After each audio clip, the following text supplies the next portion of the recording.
Bonjour à tous, merci beaucoup d'être venus pour ces webinaires. On est très, très heureux de vous accueillir avec Karim. Alors du coup, on commence à l'heure et on espère aussi finir à l'heure. Donc aujourd'hui, on va parler de maturité data pour l'optimisation de la supply chain. Vous avez du coup pour les petites questions techniques, vous avez un onglet questions. Donc si vous avez des questions à nous poser pendant le webinaire, n'hésitez pas. On adressera du coup toutes vos questions à la fin de ce webinaire. Il y aura du coup 15 minutes dédiées aux questions-réponses et vous recevrez tous l'enregistrement de ce webinaire. Donc voilà. Donc aujourd'hui, pour parler de maturité data, on accueille Karim, qui est le CTO de Flowlity. Karim, est-ce que tu veux rajouter quelques mots sur ton parcours, ton profil et nous parler un peu plus de toi? Bien sûr, avec plaisir. Tu me confirmes, tu m'entends bien, Anne? Oui, je t'entends. Super. Bonjour à tous, merci d'être venus ce matin. Moi, c'est Karim Etchaboun, je suis CTO, directeur technique et cofondateur de Fluidity. J'ai un parcours plutôt d'ingénieur en informatique et d'ingénieur en données, tout ce qui est data science et machine learning, dans différents secteurs. J'ai commencé dans l'assurance, la banque, la publicité, et aujourd'hui avec Fluidity depuis 4 ans dans la supply chain. Le point commun de tous les secteurs, c'est vraiment le volume de la donnée, la complexité et l'importance de cette donnée-là dans le business pour prendre des décisions clés. Et de toute façon, je vais revenir dessus un peu plus tard tout à l'heure. Et du coup, je redonne la parole à Anne. Est-ce que tu peux passer le slide, s'il te plaît, Karim?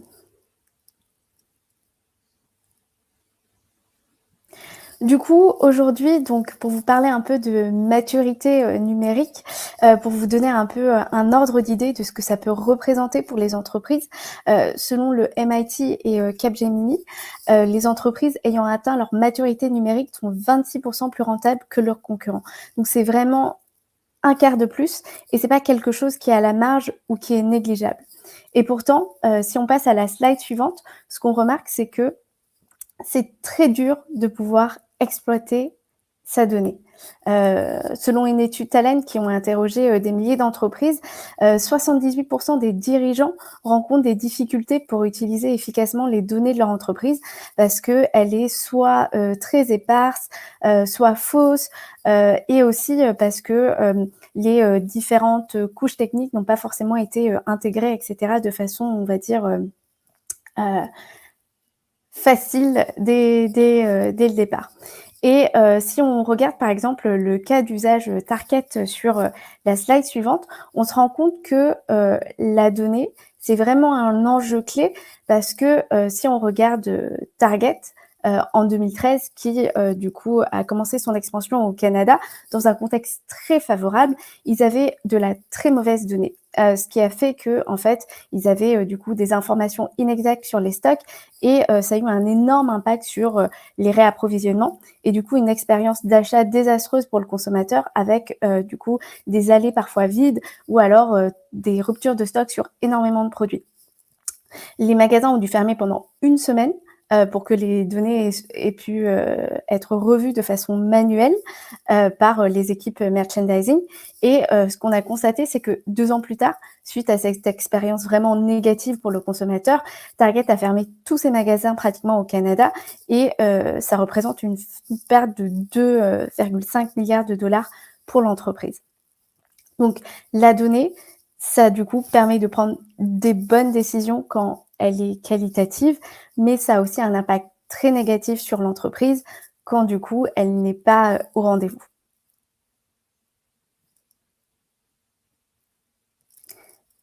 Et du coup, Super. comment tirer Du parti coup, de cette donnée? La parole est à toi, Karim. super. Super. Du coup, je prends la parole. Merci beaucoup, Anne. N'hésitez pas si vous avez des questions à les mettre dans le chat. Je reviendrai dessus tout à l'heure. Du coup, première slide de mon côté, le conseil et ce qu'il faut faire en général, c'est vraiment auditer et connaître sa donnée. Quand je parle d'audit, c'est comme un audit financier ou un audit informatique, vraiment un audit de la donnée, ce que vous avez, comment vous la structurez, comment vous la stockez, comment vous l'utilisez aujourd'hui, pour vraiment la connaître totalement. Et du coup, pour exploiter de manière efficace votre donnée, il faut savoir faut la connaître, cette matière première que vous avez, et du coup, commencer vraiment à l'auditer. Regardez un peu l'exhaustivité de cette donnée-là. Y a-t-il toute la donnée? Qu'est-ce que j'ai aujourd'hui? Qu'est-ce que je stocke dans mes bases de données? Pour savoir, voilà, l'amplitude de la donnée que j'ai avant d'aller chercher de la nouvelle, donnée. Il y a aussi le côté exactitude. Karim, Heu, je oui? me permets de t'interrompre, je suis désolée parce qu'on me dit dans le chat qu'on ne voit que le titre du webinaire. Au niveau du partage des participants, alors moi je vois bien les slides. Je ne sais pas si quelqu'un d'autre pourrait nous confirmer si il ou elle a le même souci, mais en tout cas j'ai un participant qui a ce souci. Je ne sais pas si on peut refaire le partage du coup, pour essayer de résoudre cela. Alors Si on a quelqu'un qui nous dit qu'il voit bien les slides, donc Thomas, peut-être que vous pourriez vous déloguer et vous reloguer. Je pense que c'est peut-être un souci, du coup de votre côté. je repartage l'écran aussi de mon côté au cas où.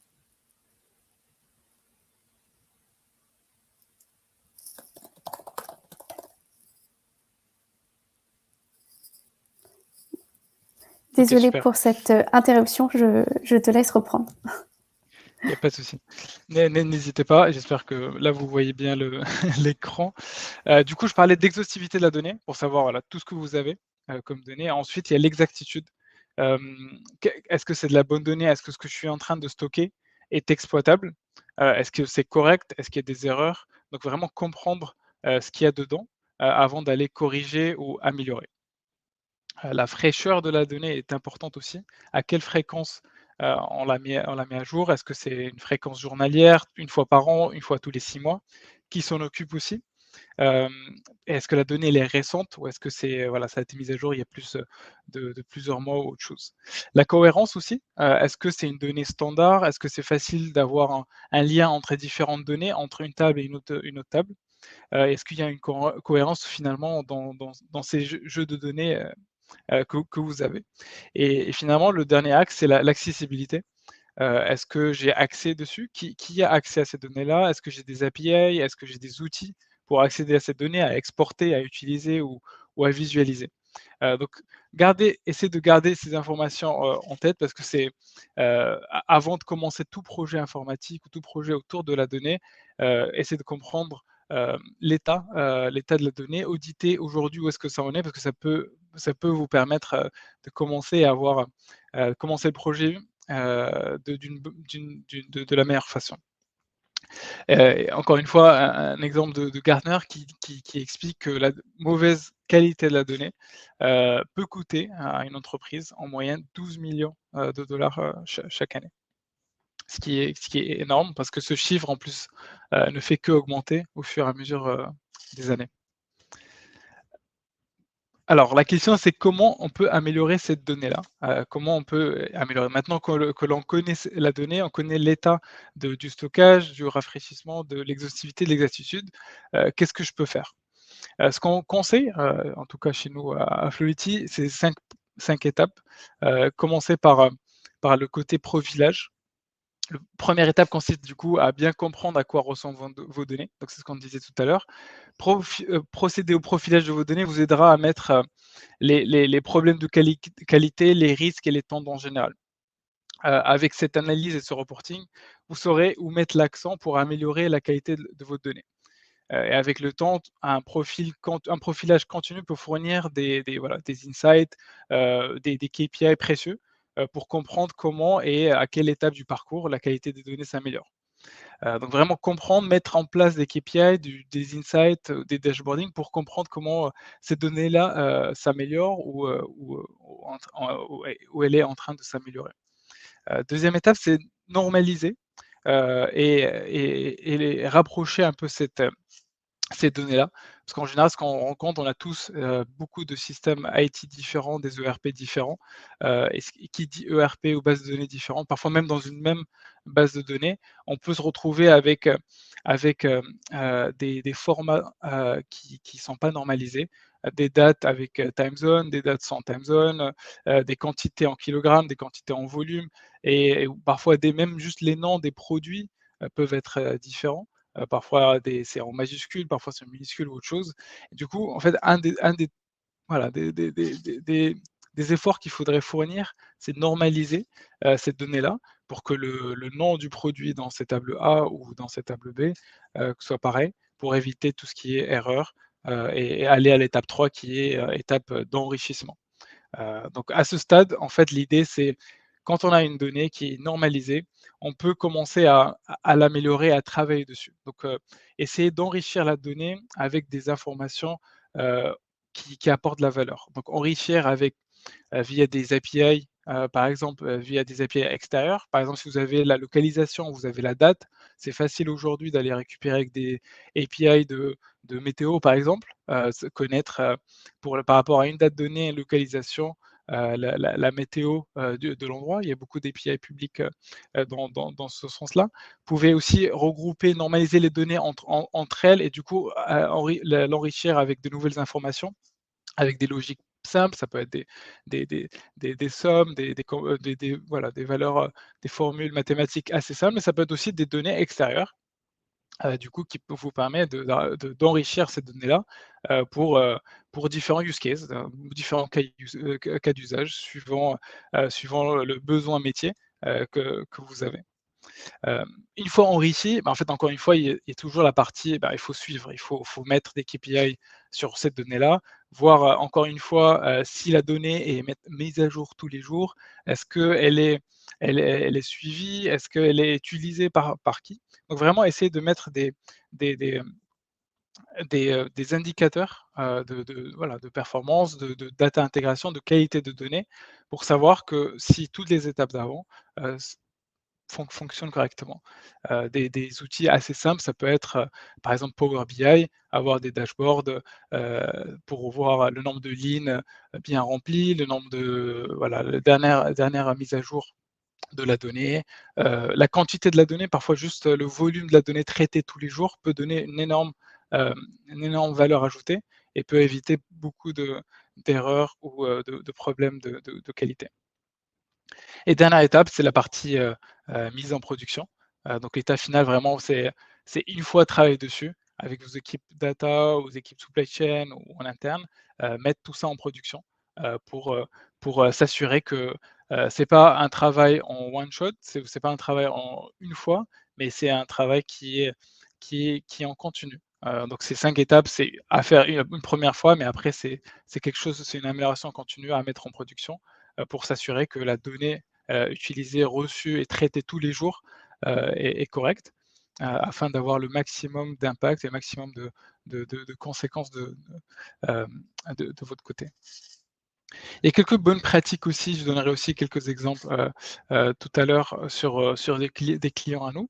Mais un des sujets qui revient très, très souvent, c'est quand on remarque qu'il y a, des silos au sein de l'entreprise, c'est-à-dire qu'il y a des équipes IT qui travaillent, sur le formatage de la donnée, sur le stockage, sans comprendre vraiment à quoi elle sert et l'enjeu, directement de cette donnée-là. Et après, il y a les équipes métiers, souvent la supply chain qui utilisent cette donnée-là avec, très peu de collaboration entre les 2. Et au final, en fait, la donnée, c'est voilà, c'est la matière première, c'est un peu l'or de tout le monde ici et il faut arriver à avoir des projets en commun, des enjeux en commun, surtout des enjeux business, pour savoir, bah, en fait, finalement, je traite et je stocke ma donnée là pour que ça soit utilisé à un enjeu, enjeu business pour apporter le maximum de valeur. Il y a un sujet aussi d'automatisation. Aujourd'hui, on est tous habitués, hein, moi le premier à utiliser des Excel ou des Google Sheets ou exporter de la donnée, de différents systèmes ERP parce que c'est Excel, il y a rien de mieux, c'est facile à utiliser. Mais c'est aussi un des outils qui crée le plus d'erreurs, parce que l'erreur humaine est facile et il n'y a pas que ça, parce qu'il y a les erreurs dans le formule Excel, mais aussi la donnée et les formules ne sont plus du tout normalisées. Chaque équipe, chaque, chaque personne finalement va travailler de sa manière, et du coup, bah, en fait, les erreurs ne font qu'augmenter. Donc essayer d'automatiser, que ce soit les exports ou les imports de la donnée, de l'utilisation de la donnée pour que ça soit normalisé au sein des équipes ou même au sein de toute l'entreprise, si possible. La partie digitalisation, je passe dessus rapidement, mais effectivement, avoir, toute la chaîne IT qui digitalisé, avoir un environnement IT intégré dans l'entreprise et pas avoir un département IT totalement séparé du reste, de l'entreprise. Avoir aussi en tout ce qui est autour de la donnée et la gouvernance de cette donnée-là, parce qu'aujourd'hui, on se rend compte que les entreprises qui mettent la donnée au cœur, voilà, des objectifs de l'entreprise, c'est aussi celles qui réussissent le mieux. Avoir la bonne donnée bien stockée, bien utilisée, savoir à quoi elle sert, c'est extrêmement important, pour aligner tout le monde et arriver à à réussir ces objectifs, internes. Hem, Essayer aussi de s'orienter cas d'usage, ce que j'essaie de répéter, tout à l'heure, depuis tout à l'heure. L'idée c'est à quoi pourrait me servir cette donnée-là? C'est quoi mon use case?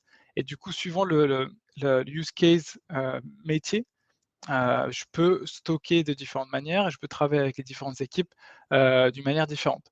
Suivant si j'ai besoin de la donnée, par exemple, météo encore une fois, quelle équipe peut être dans ce projet-là? Comment on peut stocker la donnée pour finalement, mieux prédire la météo, ou des choses comme ça?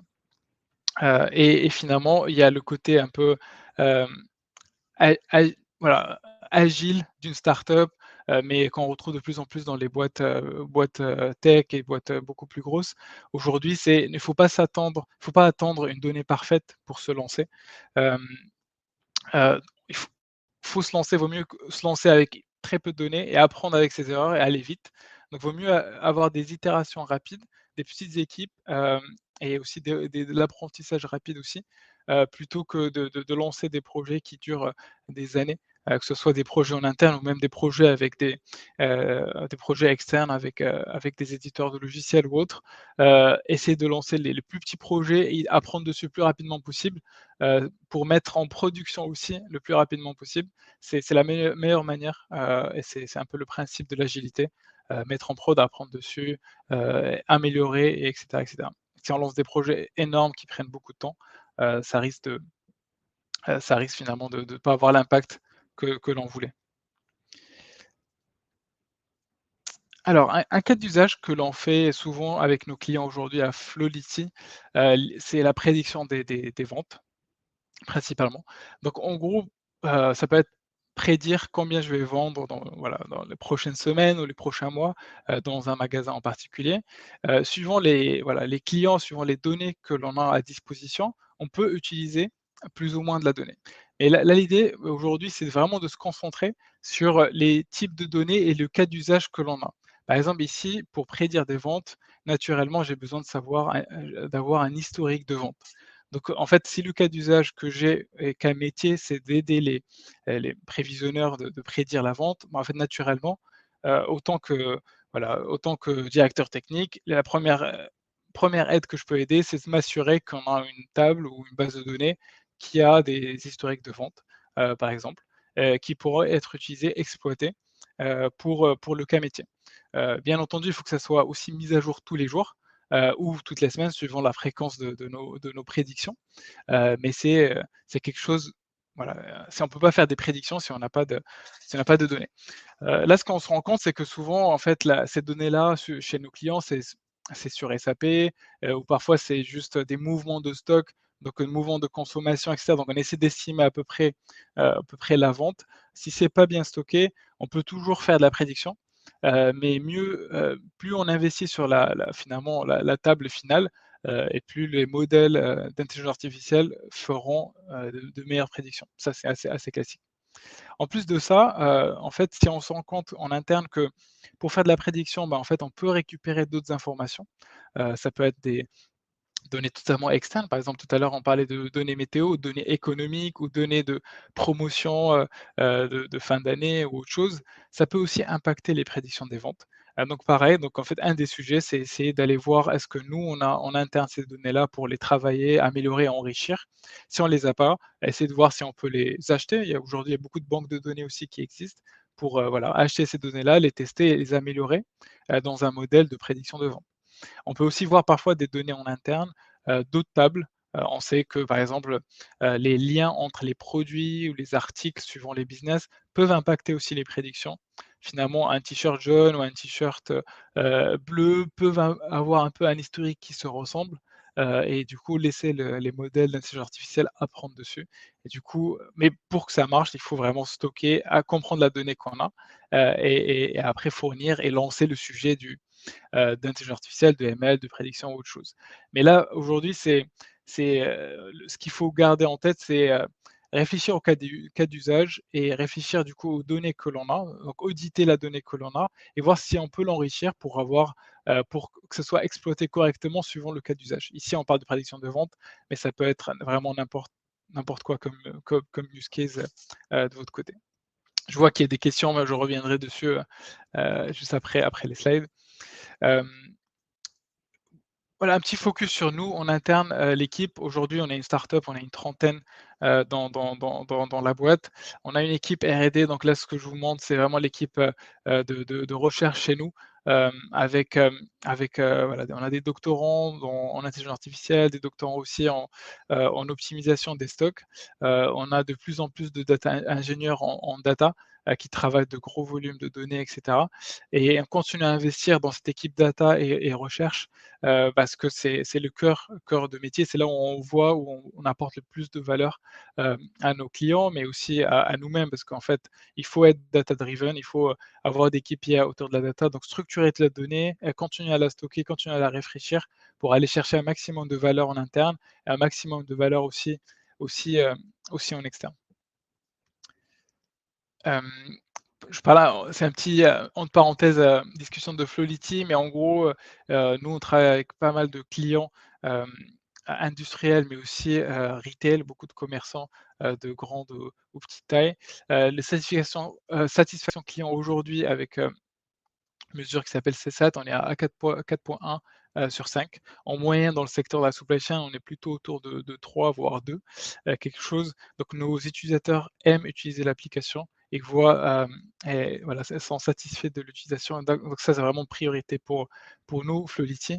Mais en même temps, en fait, grâce à la fois à la data et à la fois à nos algorithmes, l'idée, c'est qu'on apporte la valeur business aussi aux clients. Et du coup, voilà, on voit une estimation de réduction de stock en moyenne de 20%. Ça peut aller à plus, suivant la donnée que l'on a. Ça peut être un peu moins, suivant aussi comment notre client avait déjà optimisé ses stocks.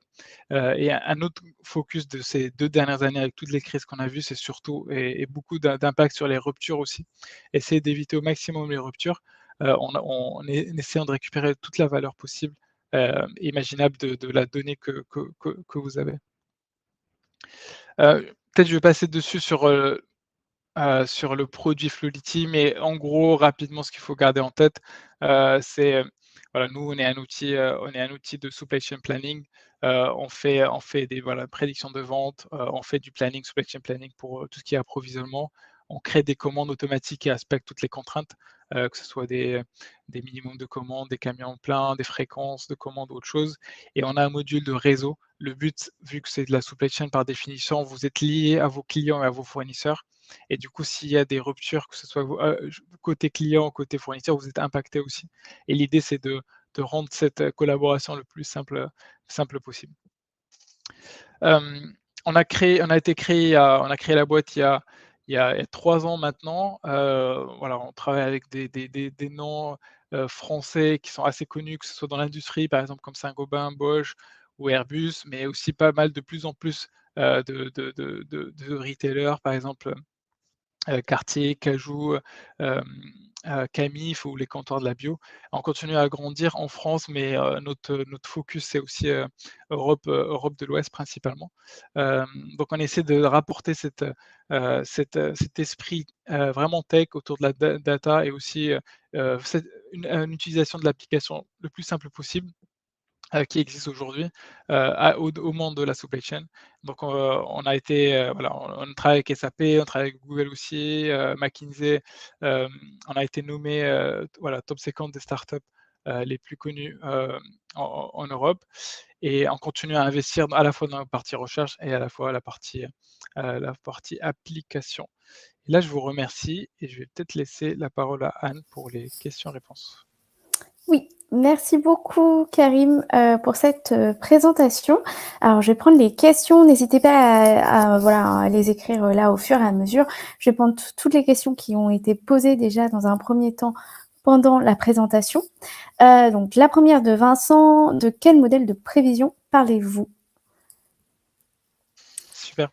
Du coup, par rapport à l'exemple que j'ai donné, bon, nous, on a plusieurs cas d'usage, mais parmi les cas d'usage qui reviennent très souvent, c'est vraiment la prédiction des ventes côté S&OP. C'est de savoir voilà, combien on vend, combien on vend à différents niveaux du produit, que ce soit au niveau semaine, mensuel ou annuel, mais aussi au niveau SKU, au niveau de la catégorie du produit, ou au niveau marché, par exemple, ou autre chose. Donc, savoir combien je vais vendre dans l'avenir pour essayer de me préparer au mieux. Donc, c'est un horizon, suivant le client, de 6 mois jusqu'à 18 mois en termes de prédiction. Après, ce qu'on fait beaucoup, et c'est un peu notre unicité jusqu'à aujourd'hui, c'est qu'en fait, on a aussi des modèles de prédiction liés vraiment à la partie approvisionnement. Donc, prédire la consommation des produits, combien je vais consommer en interne dans mon usine ou dans mon site industriel, ou aussi ça peut être des canaux de distribution. Par exemple, on a un centre de distribution, un warehouse, qui distribue vers différents magasins. Et du coup, c'est pas de la vente, mais c'est vraiment du transfert de stock entre un site de distribution et les magasins. Et là, pareil, donc il faut savoir au mieux comment on prédit. Et là, c'est beaucoup plus court terme. Ça sert à rien de prédire sur 18 mois, mais on est à des mailles, voilà, jours, voire ou semaines, et à des horizons de maximum 6 mois, par exemple, pour le mieux lisser les stocks comme on peut. D'accord, très clair. On a une question de Cyril qui nous demande quelle maturité data serait nécessaire pour le secteur de l'aéronautique. Avez-vous des exemples de cas d'usage et les challenges principaux? Très, très bonne question. En gros, comme je disais tout à l'heure, on peut se lancer dans les cas d'usage, peu importe la maturité. Après, ce qu'il faudrait savoir, c'est que le retour sur investissement sera différent, suivant le stade où vous êtes. Si au début, la donnée est totalement disparate et que c'est pas du tout stocké, il n'y a pas de rafraîchissement de la donnée, ça sera difficile d'aller chercher beaucoup de valeur. Donc, on pourra aller chercher de la valeur en travaillant surtout sur la donnée, sur le stockage, sur le rafraîchissement, sur un peu de BI pour la comprendre et déjà commencer à avoir de la valeur ajoutée en comprenant la data.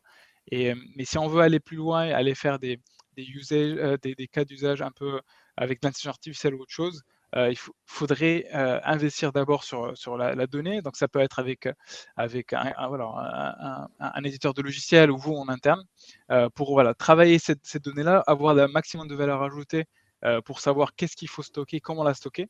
Voilà, donc ça peut être avec Fluidity ou avec n'importe qui pour vous aider aussi à peut-être structurer cette donnée-là pour ensuite aller chercher un maximum de valeur suivant les besoins que vous avez, que ce soit au niveau du stock ou rupture ou des machines ou autre chose, ou de la maintenance, ça dépend des problématiques que vous avez. Nous, en termes d'exemples, on travaille par exemple avec l'Easy Aerospace, on a aussi Daer avec qui on travaille.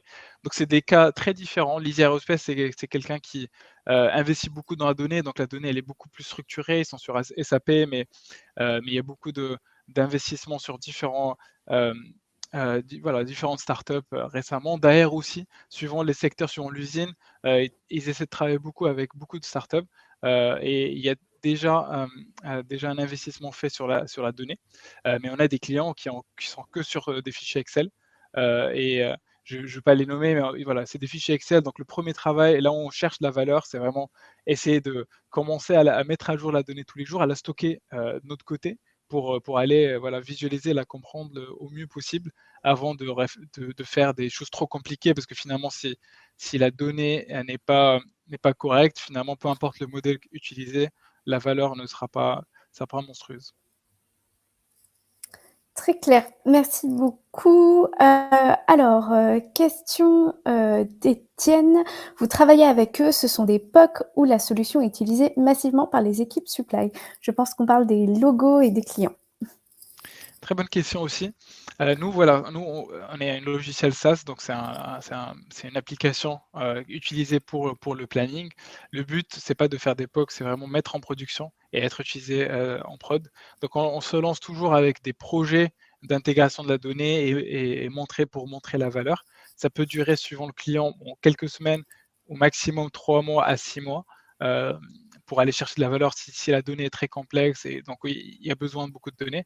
Mais le but final, c'est toujours la mise en prod pour que ça soit utilisé par l'utilisateur tous les jours et par les différents systèmes IT aussi. Donc notre objectif quand on commence à travailler ensemble, c'est la mise en prod finale et apporter le maximum de valeur sur le cas d'usage que vous avez. C'est pas le but. Le but, c'est pas juste de faire des tests et ensuite faire un autre test, etc. Mais faire des tests pour la mise en prod, pour se rassurer. Euh, c'est ce qu'on met en place. Ouais. Oui. Et pour compléter un peu ce que dit Karim, la plupart des logos qu'on vous a présentés, c'est des choses qui sont mises en prod et plus qui sont au stade de POC ou on va dire de projet pilote. Donc voilà. Question de Corinne qui nous demande, est-ce que vos algorithmes fonctionnent quelle que soit l'industrie? Totalement. Bonne question aussi. Aujourd'hui, on travaille avec des industries très différentes. Donc donc on a des industries. On préfère nous parler de type d'historique de données finalement au type de produit plutôt qu'industrie parce que finalement on travaille avec par exemple l'aérospace, l'automobile, mais aussi des e-commerçants, les comptoirs de la bio par exemple, ils ont plusieurs magasins. Cajou, qui est un compétiteur de Gorilla, donc pour les commandes en moins de 10 minutes. Donc c'est des secteurs très différents. Par contre, le type de la donnée est différent, la fréquence aussi de la donnée est différente, mais voilà, nos modèles sont adaptés à chacun. C'est toujours le même business, c'est-à-dire qu'on fait de les prédictions, on fait l'approvisionnement et ensuite les commandes, mais nos modèles s'adaptent suivant si dans l'industrie lourde, finalement, on a une consommation, une vente très ponctuelle, donc une fois, deux, trois fois par an. Donc on a des modèles pour ça qui s'adaptent à ces genres de produits. Et dans tout ce qui est retail, parfois en fait on vend plusieurs fois par jour même, avec beaucoup de volume tous les jours de vente. Et du coup, on a des modèles qui sont mieux. Et du coup, en fait, suivant le type de secteur, le type de produit, l'accuracy quand on va chercher n'est pas la même, parce que finalement, quand on prédit des produits ponctuels, les KPI ou les mesures d'erreur seront plus grosses que si on prédit des volumes de données, des produits qu'on vend voilà, tous les jours, du coca par exemple, des centaines de litres tous les jours qu'on vend par magasin.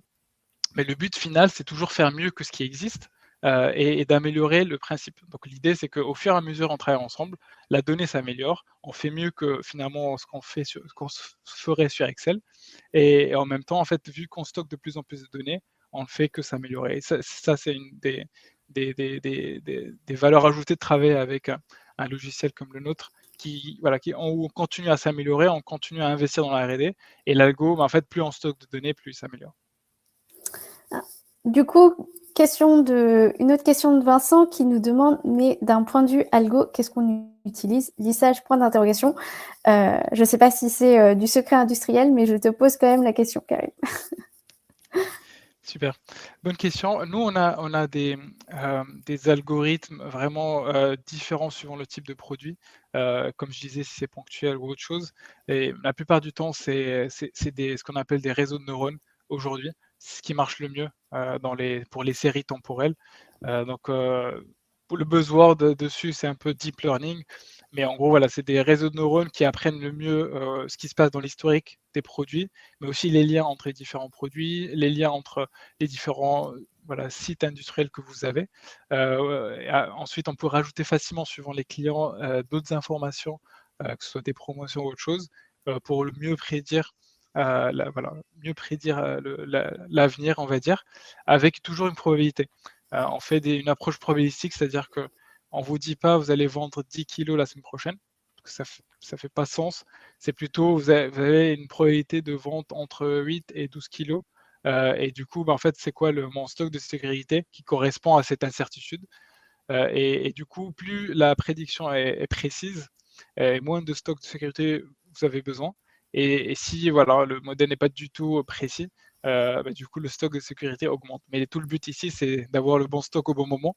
Et du coup, les modèles de prédiction sur lesquels on investit viennent aussi avec cet usage-là, c'est-à-dire réduire les ruptures tout en gardant des stocks assez bas. D'accord, très clair. En tout cas pour moi. Si vous avez des questions, n'hésitez pas. Autre question de David, est-ce que vous vous intégrez facilement à SAP? Bonne question aussi. Effectivement, nous, on a un partenariat avec SAP. D'ailleurs, on est dans la marketplace aussi des SAP, donc on travaille avec différents systèmes. Donc, on a une intégration presque native avec S4, donc tout ce qui est c'est SAP.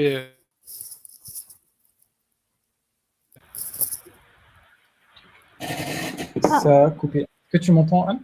Oui, on t'entend. Super.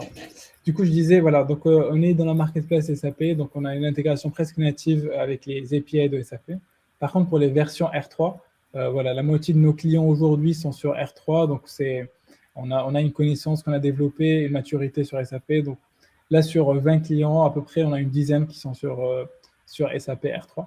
Donc c'est voilà, un peu classique parce que en Europe, je pense que ça représente SAP en plus de la moitié de la part de marché. Donc on a investi dedans, on est monté en compétence sur SAP.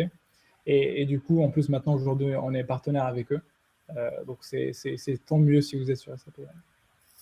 D'accord. Alors j'ai une question de Delphine qui me dit: j'ai des données partielles, vos algorithmes peuvent-ils me les enrichir? Très bonne question aussi. Tout ce qui est enrichissement, au final, quand on peut voir la prédiction des ventes ou les modèles un peu de prédiction comme un enrichissement finalement, parce qu'au final, on apprend du passé, on apprend des données que vous avez pour améliorer, pour dire du coup combien vous allez vendre, ou combien vous allez, si vous avez besoin d'une nouvelle promotion à une certaine date ou des choses comme ça. Donc en fait, effectivement, on les enrichit. Après, avoir aussi ce que vous avez en tête quand vous parlez d'enrichissement. Donc, s'il y a d'autres cas d'usage que l'on ne fait pas aujourd'hui, on ne les fait pas. Mais l'idée, c'est que aujourd'hui, en fait, on a des modèles assez robustes qui peuvent apprendre sur des données, peu importe la qualité. C'est juste que si la qualité de la donnée, elle est présente et que c'est propre, etc., on va aller chercher plus de performance. Si elle est plus basse, en fait, on va améliorer, on va enlever tout ce qui est erreur ou anomalies dans la donnée. Parfois, il y a des anomalies. On voit des pics, c'est des clients, on voit genre 10 000 kilos de patates vendues, mais en fait, d'habitude, ils vendent 2 kilos par semaine. Et du coup, en fait, là, les modèles que nous avons, on retire ce type de données pour éviter des erreurs.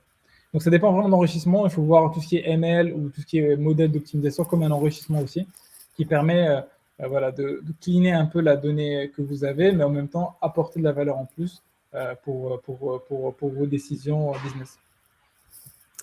Très clair. Alors, j'ai une question d'Étienne que je vais peut-être prendre pour le coup, qui nous dit: pouvez-vous nous donner plus de précisions sur l'impact du déploiement de Flowility chez un de vos clients? ROI, gain obtenu, SLA avant-après, les grands KPI qui ont été améliorés et leurs valeurs. Je pense que pour vous donner un exemple, donc chez La Redoute, on a réduit le stock de 50% en 6 mois. Par exemple, chez la Camif, par exemple, qui a été déployée en plein Covid, ils ont eu 44% de croissance et du coup, en utilisant Flowility, donc ils ont aujourd'hui donc 44% de croissance, 2 fois plus de produits, 2 entrepôts supplémentaires et ils gèrent tout ça avec la même équipe. Donc ça a représenté du coup un gain, on va dire, assez incroyable en termes de productivité et d'automatisation pour eux. Et à côté de ça, ils ont réduit de 10 points le nombre de ruptures. Et chez Saint-Gobain, par exemple, du coup, on va dire plus industriel, sur la partie vraiment automotive tier 1, on a réduit en fait les arrêts de production, les arrêts de lignes de production et des ruptures, et aussi on a baissé de façon assez drastique tous les envois d'urgence par avion de petites pièces en fait, parce qu'il y avait des ruptures sur ces petites pièces et pour éviter en fait les arrêts de ligne de production, on dépêchait un avion de dernière minute pour aller refaire un peu le stock. Et pareil, là, ça a été aussi assez drastique. Là, pour le coup, c'est des chiffres confidentiels qu'on n'a pas le droit de communiquer, on va dire, sur un webinaire public, mais qu'on serait très heureux de vous communiquer sur une discussion plus en one-one. Donc voilà. Du coup, à côté de ça, je vais prendre une autre question de Corinne qui me dit si j'ai un produit avec peu de données, pouvez-vous me fournir tout de même des prévisions? Exactement. On peut toujours faire du coup des prévisions, même s'il y a 0 données, ce sera une prédiction à 0. Donc, au général, aujourd'hui, on a des clients qui ont beaucoup investi dans la qualité de la donnée, dans la structure, dans le stockage, mais du fait de leur business, il y a toujours des produits nouveaux, par exemple, et les produits nouveaux avec, on n'a pas d'historique, on a très peu d'historique aussi. Donc on est obligé de faire, on fournit une prédiction à tous. Après, pour les produits, on a beaucoup d'historique, l'accuracy ou les métriques sont meilleures. Par contre, effectivement, il y aura toujours une prédiction. Mieux, ou on espère mieux que ce qui aurait été fait manuellement. Mais l'idée, c'est, plus on a de données et mieux c'est. Mais après, c'est normal, ça fait partie du business parce que c'est dans le cycle de vie d'un produit, il y a toujours un début dans le cycle de vie. Et du coup, il y a très peu d'historique, même si on ne les stocke pas bien ou autre chose, il y aura très peu ou une fiabilité pas assez haute. Après, comme je disais tout à l'heure, on a, en plus de la partie algorithmique et performance, on a un côté application. Une application très user-friendly, très facile à utiliser. Et l'idée, c'est vraiment compléter l'humain avec la machine. Et du coup, s'il y a des informations qu'un planificateur, un prévisionneur a et que nous, on n'a pas, en fait, on peut toujours compléter dans l'application directement. Facilement, on peut modifier, rajouter, augmenter les tendances ou autre chose. Et du coup, c'est des valeurs en fait, qui seront utilisées par le modèle au prochain run. Mais l'idée, c'est vraiment essayer de faire au mieux, faire des prédictions à tous, faire un plan d'approvisionnement pour tous les produits. Et si on a des données, finalement, c'est un peu manuel ou où il n'y a que l'humain qui connaît, en fait, on peut compléter dans l'application directement ou corriger les différentes infos. Très clair. Alors, il va nous rester 3 minutes et je vais prendre une dernière question d'Étienne qui te demande, Karine, quels sont les niveaux de fiabilité, de prédiction obtenus avec Flowlity? Très bonne question. Moi, ce que je dirais, c'est qu'il n'y a pas une fiabilité absolue. Comme je disais tout à l'heure, suivant le type de produit, le type de business, ça peut vraiment changer. Si on prend ce qui est beaucoup utilisé, c'est dans tout ce qui est prédictif, c'est la MAP. C'est une erreur qui s'appelle la MAPE. Et en gros, c'est entre, on va dire, 0 et 100. Et plus on est proche de 0, et plus on est fiable. Si on est 0%, c'est-à-dire que toutes nos prédictions sont parfaites. Et ce qu'on remarque, c'est que suivant le business, par exemple, tout ce qui est retail avec beaucoup de données, beaucoup de volume de données, on est autour de 15, 20, 30%, suivant le client, suivant le secteur, etc. Et après, dans l'industrie lourde, ça dépend encore une fois des clients, mais on peut aller de 40, 50, 60 en termes d'erreurs. Après, ce qui est important, c'est vraiment la partie relative. C'est-à-dire qu'aujourd'hui, vous êtes à combien avec les modèles que vous avez ou avec les différents Excel que vous avez? Et le but, c'est est-ce que Flowlity apporte plus de valeur? Et c'est ça qui est intéressant, c'est que chez tous nos clients aujourd'hui en production, on remarque qu'on augmente la fiabilité d'au moins 15 à 20% par rapport à l'existant. Au final, ce n'est pas la fiabilité absolue qui nous intéresse, mais c'est vraiment relatif par rapport à l'existant. Et l'idée, c'est de mieux faire que ce qui existe. Et du coup, pour aider le planificateur ou les approvisionneurs à mieux faire leur travail. Parfait. Écoute, de mon côté, en tout cas, ça a été très clair et j'espère que du vôtre aussi. On vous remercie vraiment du temps que vous nous avez accordé et on espère avoir répondu à toutes vos questions. Malheureusement, on peut pas en prendre davantage parce qu'on va essayer de terminer à l'heure pour vous libérer à l'heure. Mais si vous avez d'autres questions, n'hésitez pas à venir nous envoyer un petit email à hello@flowlity.com et puis on reviendra vers vous dès que possible. Merci encore. Vous recevrez donc l'enregistrement par email et puis si vous avez la moindre questions en attendant, n'hésitez pas. Merci beaucoup et bonne journée à vous. Au revoir. Merci, au revoir.